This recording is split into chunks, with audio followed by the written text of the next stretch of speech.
So, hello, class 10th. We will start the chapter now. Nelson Mandela हम कर रहे थे लॉन्ग वॉक टू फ्रीडम। हम पहुंचे थे जहां पे नेल्सन मंडेला कह रहे हैं कि the policy of apartheid created a deep and lasting wound in my country and my people.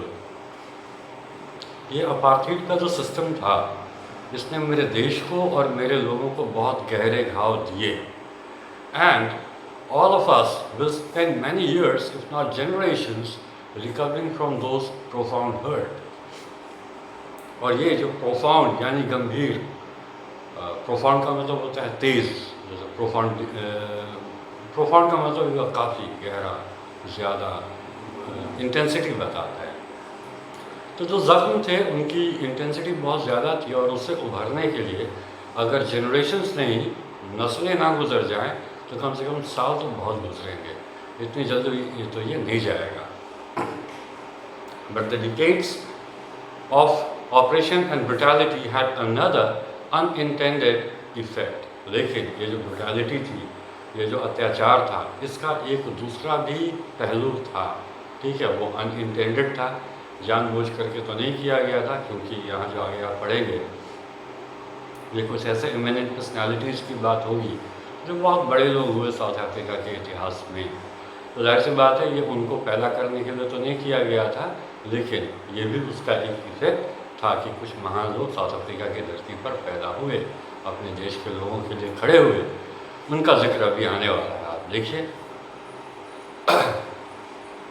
And that was, और वो अनइंटेंडेड जो इफेक्ट था वो था कि it produced the Oliver Tambos, the Walter Sisulus, the Chief Luthulis, the Yusuf Dadoos. ये कुछ नाम हैं, ठीक है। मैंने बताया था अपने लास्ट क्लास में कि इनको एक सोच के तौर पर बताया गया है। इनको ऐसे बताया गया है कि ये अकेले नहीं थे, बल्कि इनके पीछे जो भी लोग थे वो सब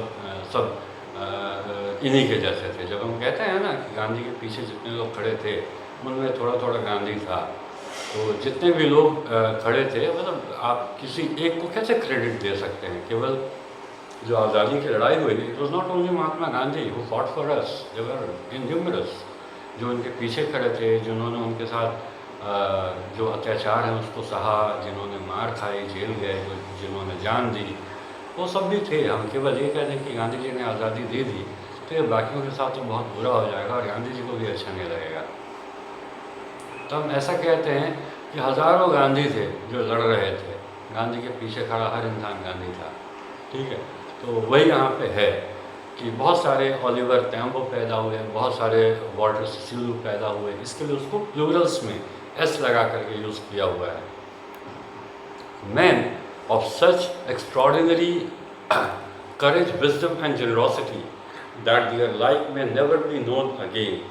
ये ऐसे लोग थे, ऐसा करेज था इनका, ऐसा विजडम था और ऐसी जनरॉसिटी इनके अंदर थी दैट देयर लाइक, कि उनके जैसा, देयर लाइक का मतलब है उनके जैसा, कि उनके जैसा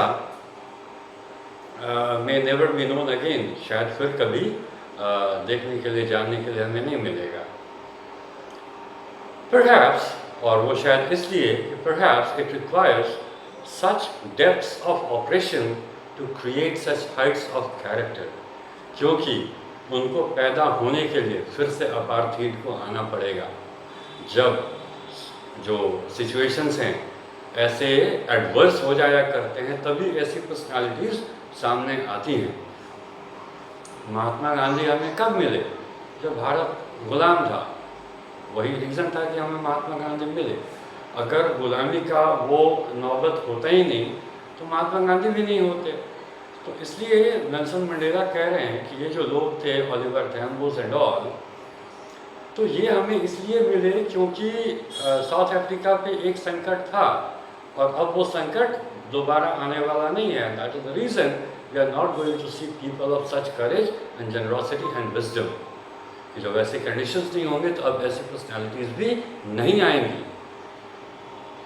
Perhaps it requires such depths of operation to create such heights of character, क्योंकि ऐसा चरित्र, ठीक है, चरित्र यानी ऐसे लोग ऐसे ही नहीं मिलते हैं। उसके लिए जो ऑपरेशन है, जो अत्याचार है, उसको अपने गर्त तक जाना पड़ता है, तब चरित्र की ऐसी ऊंचाइयां हमें मिलती हैं देखने के लिए। और वो होना नहीं है तो ऐसे लोग भी अब आने नहीं हैं। My country is rich in the minerals and gems that lie beneath its soil, but I have always known that its greatest wealth is its people, finer and truer than the purest diamonds. ये कहते हैं कि हमारी जो country है, हमारा जो south Africa है, ये बड़ा रिच है in terms of the valuables that lie beneath the soil. मिट्टी के अंदर मिलने वाले सोना, चांदी और हीरे, इन सब चीज़ों में साउथ अफ्रीका जो है उसमें बड़ा नामी है, यहाँ खूब मिलता है, ये सब चीज़ें खूब मिलती हैं। लेकिन I have always believed, I have always known, लेकिन मैंने हमेशा से तो यही जाना है कि इस देश का जो प्योरेस्ट, जो ग्रेटेस्ट वेल्थ है, जो सबसे बड़ी संपत्ति है, वो यहाँ के लोग हैं। जो सबसे बढ़िया क्वालिटी का जो डायमंड इस धरती में मिलता होगा, उससे भी ज़्यादा प्योर है, उससे भी ज़्यादा बेहतर है। It is from these comrades in the struggle that I learned the meaning of courage. Time and again, I have seen men and women risk and give their lives for an idea. ये कहते हैं, it is from these comrades in the struggle. Comrade कहते हैं जो साथी होते हैं। Generally comrades word use करते हैं जो लेफ्टिस्ट होते हैं, जो वामपंथी लोग होते हैं, वो यूज़ करते हैं, क्योंकि वो हमेशा संघर्ष करते रहते हैं। ठीक है, हम अभी इसमें नहीं जाएंगे कि वो सही हैं या गलत हैं, क्योंकि आज की डेट में पॉलिटिक्स अपने गर्त में जा चुका है, तो कौन सही है क्या कहें। लेकिन खैर, कॉमरेड्स जो हैं वो संघर्ष के जो साथी होते हैं, they are known as comrades. Okay, तो it is from these comrades in the struggle that I learn the meaning of courage. वो कहते हैं कि जो करेज के बारे में जो मैंने सीखा, ये सीखा इन्हीं कॉमरेड्स से, जो स्ट्रगल के टाइम में जो मेरे साथी थे, इनसे ही मैंने जो करेज होता है, जो हिम्मत होता है, जो हिम्मत होती है, उसका मतलब मैंने सीखा। Time and again I have seen main and women risk and give their lives for an idea. मैंने हर पल, हर दिन ये देखा है, टाइम एंड अगेन, बारंबार देखा है, लोगों को अपनी ज़िंदगी को रिस्क करते हुए, जान की दांव लगाते हुए, ठीक है, अपनी जान देते हुए फॉर एन आइडिया, एक विचार के लिए। आज़ादी क्या है? एक विचार है, और उस विचार मात्र के लिए आप अपनी जान दे देते हैं, अपनी जान को रिस्क में डाल देते हैं। तो ऐसे लोगों को मैंने संघर्ष के दौरान देखा है, और उन्हीं से मैंने सीखा है कि हिम्मत क्या चीज़ है।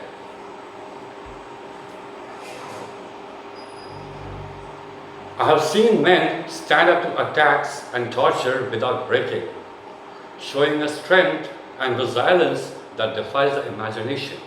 मैंने लोगों को देखा है जो उठ खड़े होते हैं अटैक्स और टॉर्चर के खिलाफ, ठीक है, स्टैंड अप टू अटैक्स, ठीक है, इट मीन्स कि you are attacking, I am there, I want backup, मैं भागूंगा नहीं, आपको अटैक करना है आप कीजिए, आपको मुझे परेशान करना है, टॉर्चर करना है, कम डू इट, ठीक है, आई वांट बैक ऑफ, वो पीछे नहीं हटेंगे।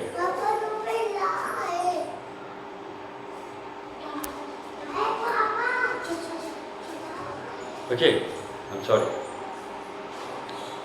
तो फिर से पढ़ते हैं सेंटेंस को। I have seen men stand up to attacks and torture without breaking, showing a strength and resilience that defies the imagination. वो कहते हैं stand up to attacks, कि आपको अटैक करना है, ठीक है, there are people under the system of apartheid who are always, oppressive. तो whenever there are attacks, there are people who refuse to back off. वो आते हैं सामने, वो कहते हैं कि आपको अटैक करना है, come do it, we are ready, we want back off, हम पीछे नहीं हटेंगे। यू वांट टू टॉर्चर, आपको तकलीफ देना है, आप दीजिए मुझे, हम पीछे नहीं हटेंगे। They stand up to attacks and torture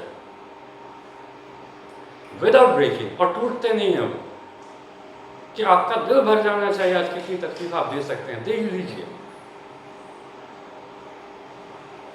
आपकी तकलीफ देने की इच्छा खत्म हो जाएगी, मेरा डिटर्मिनेशन ही खत्म होगा। आप कीजिए जो आप कर सकते हैं। तो they won't break without breaking, showing a strength and resilience that defies the imagination.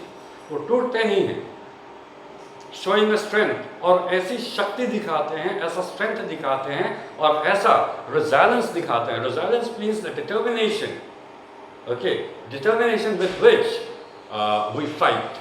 ठीक है, हम टूटेंगे नहीं, वो वाली जो फीलिंग होती है, that is resilience. कि वो ऐसी ताकत दिखाते हैं और ऐसा रिज़ाइलेंस दिखाते हैं दैट डिफाइज इमेजिनेशन, जो इमेजिनेशन को डिफाई कर जाता है. डिफाई करना है नकार देना, कि कल्पना को नकार देता, आप कल्पना नहीं कर पाएंगे जिसको वो साकार करके दिखा देंगे. आप कल्पना नहीं कर सकेंगे कि एक इंसान तकलीफ सहने की किस हद तक जा सकता है, वो उस चीज़ को करके दिखा देगा. ऐसे लोग हमें मिले संघर्ष के दौरान और असंख्य थे, ऐसा नेल्सन मंडेला कहते हैं. I learned that courage was not the absence of fear, but the triumph over it. The brave man is not he who does not feel afraid, but he who conquers that fear. यहाँ पे एक बेहद खूबसूरत सी बात है जो वो कहते हैं कि courage is not absence of fear. ठीक है, अब कोई डरता ही नहीं है, ये हिम्मत नहीं है, बल्कि हिम्मत है डर को जीतना. अब इसको कैसे आप समझिएगा, ऐसे समझिए. सपोज कीजिए कि ट्रेन आ रही है और एक आदमी जाकर के उसके सामने खड़ा हो जाता है. या तो वो पागल है, उसके अंदर डर ही नहीं है, क्योंकि उसको समझ ही नहीं आता है कि ट्रेन मुझे मार करके निकल सकती है. आप उसको हिम्मत वाला नहीं कह सकते. या फिर हो सकता है कि आत्महत्या करने के लिए वहाँ खड़ा है, आप ये भी नहीं कर सकते बड़ा हिम्मत वाला आदमी है. हिम्मत वाला होता तो ये आत्महत्या क्यों कर रहा होता. ठीक है, तो फियर का नहीं होना is not courage. The courage is when you conquer the fear, जब आप डर को जीत लेते हैं. ठीक है, इसका एग्जाम्पल क्या चुनेंगे, वो एग्जाम्पल यहाँ पे नहीं चलेगा. ट्रेन के सामने खड़े हो जाने ओके, वो तब आप कर सकते हैं कि जब एक बच्चा है और उसकी माँ है. ठीक है, बच्चा कहीं पटरी पे फंस गया है, माँ आकर के खड़ी हो सकती है. That is courage, but that is a height. Okay, हम एग्जाम्पल लेंगे माउंट एवरेस्ट को कॉन्कर करने की बात करें. ठीक है, देयर आर फियर्स. ओके, यहाँ डर है. जब माउंट एवरेस्ट पे चढ़ने की बात होगी तो सबसे पहला वर्ड जो मुंह से निकलेगा कि छोड़ा यार, ऐसा थोड़ी होता है, अब कहाँ चढ़ जाएंगे माउंट एवरेस्ट को. ओके, तो एक बात तो ये हो जाती है. लेकिन जब आप उस डर को हराएंगे, उस डर को बैक सीट पे जाने पे मजबूर करेंगे कि fear you have to back off, I am coming. कि डर अभी तुमको पीछे हटना है, मैं आ रहा हूँ. ठीक है, अभी मेरी जो हिम्मत है, it will reign, it will roar. अब ये दहाड़ेगी तो जो डर है वो ख़त्म होता है और उसको हिम्मत करेंगे. डर होना है, लेकिन देन उस डर को हराना है, तो उसको हम कहते हैं करेज. They were not mad people, who just, randomly ran in front of the forces or a military, whatever was there under the Pathin system. They were very much afraid. But then it was the courage, it was the dream that kept them, going, despite of all these fears and all. So that when you conquer, तो that is what you call courage. ठीक है, कि करेज तब है जब आप अपनी डर को जीतते हैं. ठीक है, आप जानते हैं कि मिलिट्री है. ठीक है, हम संघर्ष कर रहे हैं सिस्टम के खिलाफ. मिलिट्री है, they can fire. Once they fire, I will be shotted right now, right here. And then who is there going to take care of my family, my people? Nobody. My aging father, my aging mother, my ailing sister. Nobody is there to take care. But then there is a dream, and The moment you start thinking of your family and people, the dream will come over. You know, these are very small things. You have to get going. There are other people also. This country is not going to be like that forever. And if it is the case, then you have to give whatever it takes. उस समय आपको अपने परिवार का ख्याल नहीं आना, और अगर आता है तो आपको कहना है कि नहीं, और भी लोग हैं, उनकी भी ज़िंदगी है, मेरा देश हमेशा ऐसे ही नहीं रहेगा। अगर इसके लिए कुर्बानी चाहिए तो हम देंगे।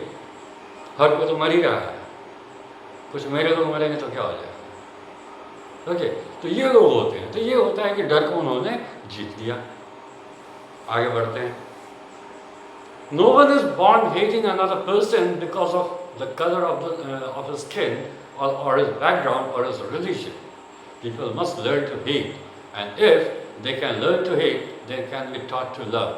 For love comes more naturally to the human heart than its opposite. वो कहते हैं कि कोई सा भी इंसान पैदाइशी नफरत करने वाला नहीं होता है, नफरत सिखाया जाता है। ठीक है, हम जन्म से किसी को नफरत नहीं करते हैं। आप किसी बच्चे को जो जस्ट अभी पैदा हुआ उसको मुस्कुराते हुए देख सकते हैं, भूख से रोते हुए देख सकते हैं, लेकिन उसके चेहरे पर घृणा का भाव नहीं देख सकते।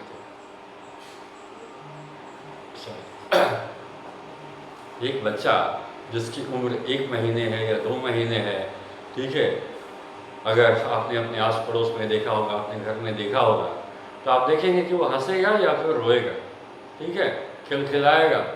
घृणा का भाव उसमें नहीं आता है। घृणा का भाव धीरे धीरे, ठीक है, वो सिखाते हैं लोग। वो घर के लोग पहले गंदी चीज़ों से दूर रहना सिखाते हैं, उसको छी या इस तरह के वर्ड सिखाते हैं।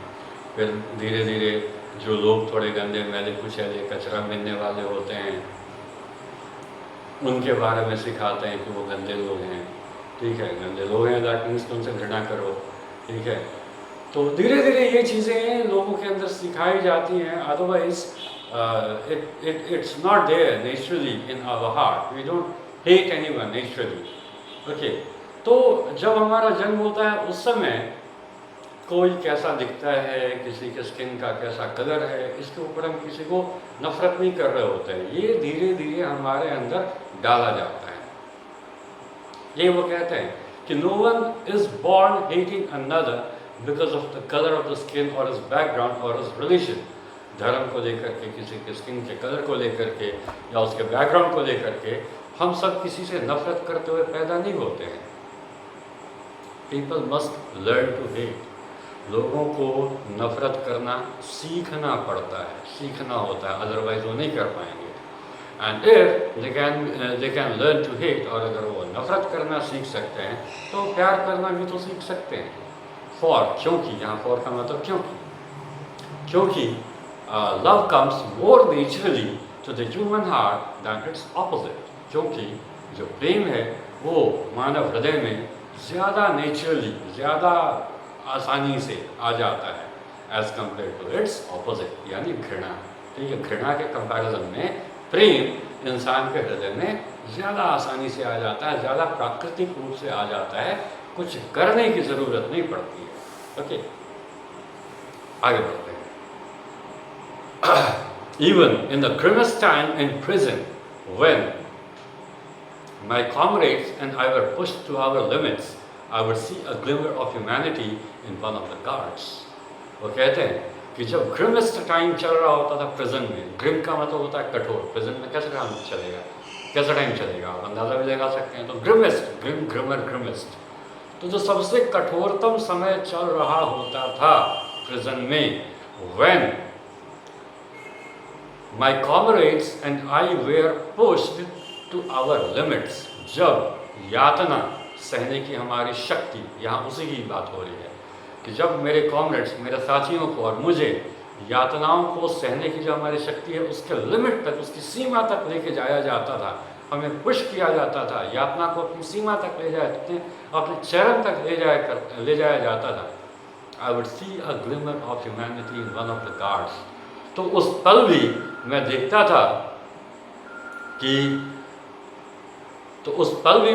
था कि कोई न कोई ऐसा गार्ड है जिसके अंदर ह्यूमैनिटी, जिसके अंदर मानवता का एक कुछ तो एक उसके अंदर एक रे, एक किरण उसके अंदर मानवता की दया की एक किरण उसके अंदर मेरे लिए दिख जाया करती है।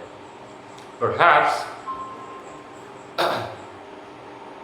just for a second, हो सकता है बस एक सेकंड के लिए ही सही, but it was enough to reassure me and keep me going।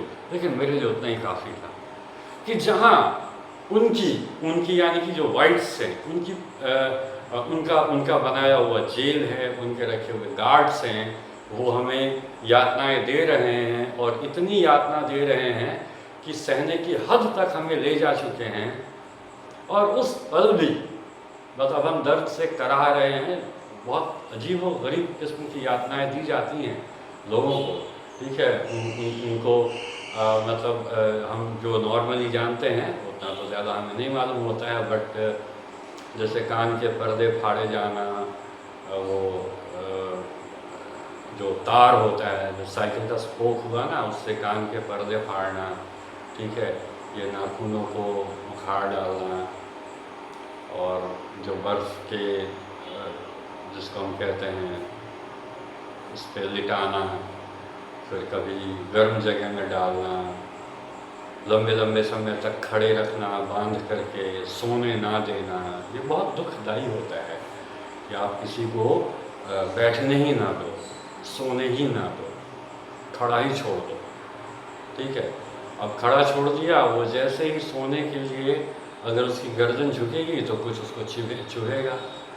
अब ऐसे ही कोई रह जाए, ठीक है, और कब तक रहे, मतलब आप सोच नहीं सकते हैं, ठीक है। जो छोटी छोटी चीज़ें, खड़े रहना इज़ नॉट अ प्रॉब्लम, लेकिन अगर किसी को 72 घंटे के लिए खड़ा रख दिया जाए, ठीक है, उसको सोने ही ना दिया जाए, तो इट इज़ मतलब बहुत ज़्यादा बड़ा ये टॉर्चर होता है। And people use to go through all this, और ये तो हमें यहाँ उधर क्या क्या होता है हु नोज़, कोई जानता नहीं, कोई जान नहीं सकता, ठीक है, ये सबके लिए होता नहीं है। एनीवेज, और उस पल भी जो उनके गार्ड्स होते थे, उनमें से कोई एक गार्ड होता था जिसकी नज़र में इनको थोड़ी सी दया दिख जाती थी, तो इनको हिम्मत आ जाती थी कि चलो एक तो है जिसके अंदर दया है, तो धीरे धीरे हम औरों को भी सिखा सकते हैं। आज इसको दया आ गई है, कल किसी और को आएगी, हमें कब तक परेशान करेंगे। मतलब एक इंसान कितना अच्छा हो सकता है, ये उसकी लिमिट है, इससे ज़्यादा अच्छा होना कैसे कोई सोच सकता है।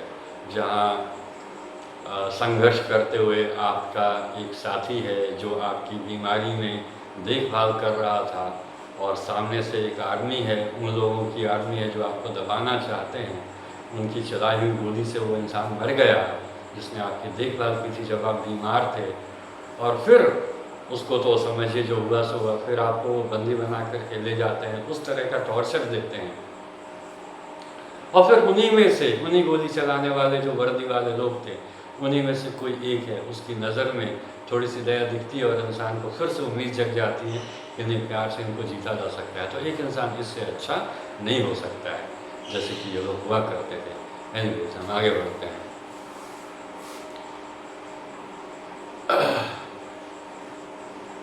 तो बाल थोड़े अजीब हो रहे हैं लंबे समय से। Man's goodness is a flame that can be hidden but never extinguished। ये कहते हैं कि इंसान के अंदर जो अच्छाई होती है, जो मानवता होती है, अब मानव है तो उसके अंदर मानवता होगी, उस मानवता को आप छिपा सकते हैं, it can be hidden but can never be extinguished. That flame, जो ज्योति होती है उसके अंदर मानवता की, उसको आप बुझा नहीं सकते हैं, ठीक है। आप उसको छिपा सकते हैं, आप उसको दबा सकते हैं, आप नफरत कर सकते हैं किसी से, but it can not be permanent. Hatred can not be permanent. If there is anything that can be permanent, it is love and affection only, it is humanity only. Inhumanity is not a word.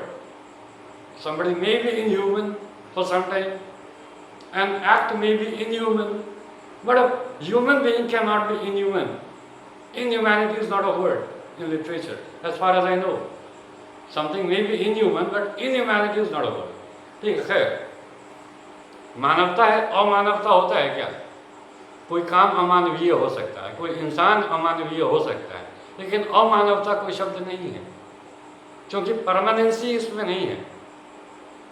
ठीक है, चलिए मेरी बातें बहुत ज़्यादा हो जाती हैं। क्वेश्चंस हैं, what do the military generals do? They salute Nelson Mandela. How has their attitude change? They used to arrest him, now they are they are saluting him. And why they are saluting? Because they are showing their loyalty in democracy. Okay. Military generals क्या करते हैं? तो they salute and they place their loyalty in the newly formed government. Okay, that was the answer. How has their attitude changed? Previously they used to arrest Nelson Mandela for he was a rebellion. Now that he is heading a legitimate एक word है, ठीक है, संवैधानिक. Now that he is heading a legitimate government that has been elected freely and fairly, he has to show his loyalty towards the government, and that's what he is doing, and that's the reason he is saluting. Why? Because he has loyalty in democracy. Okay. Why were two national anthems sung? They were sung to symbolize the acknowledgement that the two people, the whites and the blacks, are, they are acknowledging each other. And देखिए, national anthem क्या था? National anthem was a symbol, ठीक है, वो symbol था. हमारा राष्ट्रगान क्या है? वो एक सिंबल है हमारी देशभक्ति का, हमारे देश के प्रति. तो जो ब्लैक्स थे उनका अपना नेशनल एंथम था. They had their own patriotism towards South Africa. The whites had their own patriotism, okay, towards South Africa, their nation. And during the system of apartheid, they were opposing each other. But now that the system has changed, and they are, they are acknowledging, वो पहचान रहे हैं, acknowledge कर रहे हैं, मानते हैं, जानते हैं और मानते हैं. ठीक है, जान भी रहे हैं और उसको मान भी रहे हैं, पहचान भी रहे हैं कि हाँ तुम्हारा भी नेशनल एंथम है. ठीक है, गोरे कह रहे हैं हाँ हाँ तुम्हारा भी है, और काले कह रहे हैं हाँ भैया तुम्हारा भी है. ठीक है, वो कहते हैं ना कि अब तक उसके वर्ड्स को वो नहीं जानते थे, didn't know the lyrics. Now they will get it by heart. अब जो है वो दिल से उसको जानेंगे, पहचानेंगे और मानेंगे. ठीक है, तो समझ गए होंगे आप लोग. That is why both the songs were sung, the national anthem. How does Mandela describe the system of government in the country in the first decade and in the final decade of the 20th century? आप खुद ही सोचिए, 19th century, 20th century की जो first decade, ठीक है, उनके birth के पहले का बताया था ना उन्होंने, आपको याद होगा मेरी क्लास. ठीक है, जहाँ को बताए थे कि उनके जन्म से कुछ समय पहले they had, Anglo Boyer war जो चल रहा था, they had passed up and they had they had they had erected a system that was most inhuman, okay, the world had ever seen. That was the words, I think. ठीक है, that were the words. And the last decade of the 20th century, what it is witnessing? ये क्या देख रहा है? It is witnessing a government that that is said as sorry. The glorious human achievement. The sun will never set on, था ना, कि ये जो 7, 8, 9 दशक थे, इसमें ज़बरदस्त एक चला है सिस्टम के खिलाफ एक जंग, और ये जो आखिरी दशक है उसमें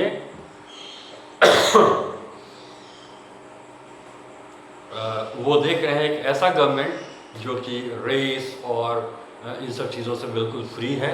ठीक है, और एक नॉन रेशियल डेमोक्रेटिक गवर्नमेंट है.